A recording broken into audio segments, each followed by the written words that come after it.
पतित पावनी कलिमल हारणी मंगलकारिणी मोक्षदायिनी। माँ गंगा मैया का ये पवित्रतम तीर्थ हरकी पैड़ी ब्रह्मकुंड है। श्रीमद् भागवत जी की निरंतर चर्चा आप श्रवण कर रहे हैं। श्रीमद् भागवत जी के एकादश स्कंध का आज 10वां अध्याय प्रारंभ कर रहे हैं। भगवान श्री कृष्ण उद्धव जी को बताते हैं कि मैंने इसके लिए 2 धर्म बतलाया है, उसका पालन प्रमाद रहित होकर के करना चाहिए। मनुष्य अपने वर्ण, आश्रम, कुल, आचार का निष्काम भाव से आचरण करे। उसे दूसरे के वर्णाश्रम, कुलाचार में प्रविष्ट होने की कोशिश नहीं करनी चाहिए। न उसको अपने के अंदर लेने की कोशिश करनी चाहिए कि दूसरा धर्म वाला भी हमारे में आ जाए। सब लोग अपने अपने धर्म में निष्ठा रखें, अपने अपने धर्म में, अपने अपने अधिकार में निष्ठा रखें। देखो, जो लोग दूसरे का धर्म अच्छा समझ करके अपना धर्म बदल लेते हैं, वे बहुत गलत काम करते हैं।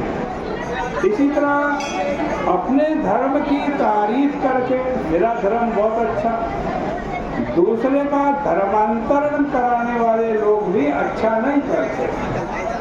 सबको अपनी अपनी निष्ठा में रहना चाहिए। सब परमात्मा के स्वरूप हैं और सब में वह परमात्मा ज्यों का त्यों विराजमान है।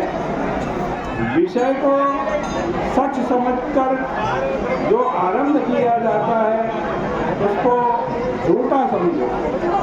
जैसे स्वप्नावस्था के विषय दर्शन और जागृत के मनोरथ विफल होते हैं, वैसे ही बाहर से जो नानात्व बुद्धि होती है वह बिल्कुल विफल है। तो तस्य विषयालोको ध्यायतो वामनोरथ नानात्मकत्वात् विफल तथा भेदात्मधिर्गुण। क्या कह रहे हैं भगवान कि मनुष्य कर्म करे तो ऐसा कर्म करे कि उससे जल्दी छुट्टी मिल जाए। वह निवृत्ति कर्म तो करे किंतु प्रवृत्ति कर्म का परित्याग करे। यदि भगवत तत्व की जिज्ञासा में रुचि हो जाए तो कर्म विधान का आदर करने की आवश्यकता नहीं। मुक्ति का काम है आपका मन भगवान में लगना। जब आपका मन भगवान में लग गया तो कर्म के चक्कर में मत पड़ो। सत्य, अहिंसा आदि यम और तप, स्वाध्याय आदि जो नियम है उनका पालन करना चाहिए। इसमें कभी कोई त्रुटि हो जाए तो उसकी चिंता न करके पुनः उसके पालन का प्रयास करना चाहिए। लेकिन यम नियम से बढ़कर गुरु सेवा है। गुरु सेवा निष्कपट भाव से करनी चाहिए, इसमें जल्दीबाजी नहीं करनी चाहिए। संसार में सबसे उदासीन रहना चाहिए। दुनिया बदलने की कोशिश नहीं करनी चाहिए, बल्कि अपने मन को बदल देना चाहिए कि जहाँ रहें वहीं आनंद से रहें। आत्मा स्थूल, सूक्ष्म, कारण इन शरीरों से अलग है, पृथक है। वो तो केवल दृष्टा है, दृष्टा। देखो मणिराम में जो मन जब हमारा सो जाता है ना, तब उसी का नाम क्या है? कारण शरीर। जब आपका मन सो गया तो उसी का नाम कारण शरीर है। जब आप सपना देखते हैं तो उसका नाम क्या है? उसका नाम सूक्ष्म शरीर है। और जब आप शरीर और जब देह मिल जाते हैं, यानी आप जागते रहते हैं, आप देह में बैठे रहते हैं, उसका नाम क्या है? उसका नाम स्थूल शरीर है।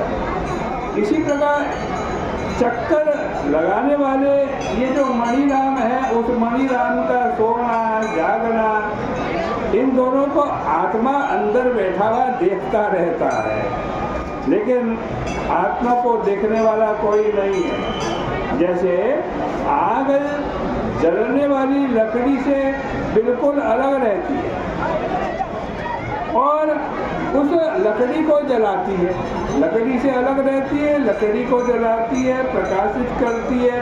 वैसे ही आत्मा शरीर के भीतर रहकर भी बिल्कुल अलग है। यह संसार क्या है? देखो, शास्त्रों में संसार का अर्थ भूखंड अर्थात ईंट पत्थर मट्टी नहीं होता है, यह आप ध्यान रखें। शंकराचार्य जी महाराज ने कहा है कि अपने में कर्तापन, ये कर्म मैं कर रहा हूँ, ये भाव, अपने में भोक्तापन, ये भोग मैंने भोगा, ये जो अभिमान है ना, इसी का नाम संसार है। कर्तृत्व भोक्तृत्व लक्षण संसार। वैष्णवों ने कहा है कि अहंता और ममता, इन दोनों का नाम ही संसार है। श्री कृष्ण कहते हैं, उद्धव जी, यह दुनिया ईश्वर की बनाई हुई है, परंतु इसमें जो अभिमान और ममता है, ये क्यों आता है हमारे अंदर अभिमान, हमारे मन में ममता क्यों आती है? उसका एक ही कारण है, हम ईश्वर से विमुख हो गए हैं। बोले गंगा मैया